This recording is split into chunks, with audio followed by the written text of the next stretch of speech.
questo è un virus che ti prende un po' alla volta, senza che tu te ne accorgi. E quando te ne accorgi può essere tardi.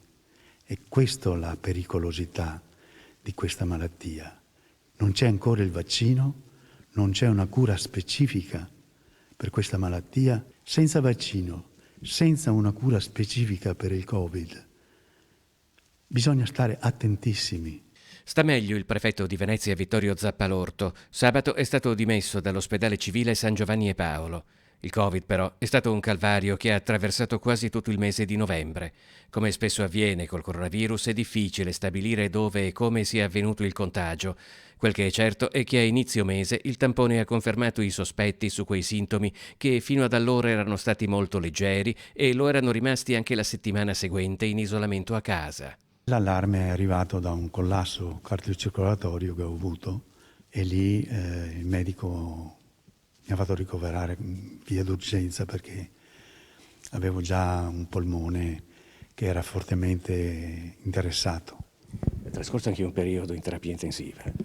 Ho trascorso 4 giorni in terapia intensiva, 2 dei quali con il casco e 2 e mezzo. E l'ultimo, diciamo, l'ho passato senza il casco. Sono rimasto 4 giorni complessivamente, dal 19 al 22. Se non avessi avuto quel collasso, quel segnale che lo ha fatto intervenire in tempo, dice oggi Zappalorto, forse la sua situazione si sarebbe compromessa.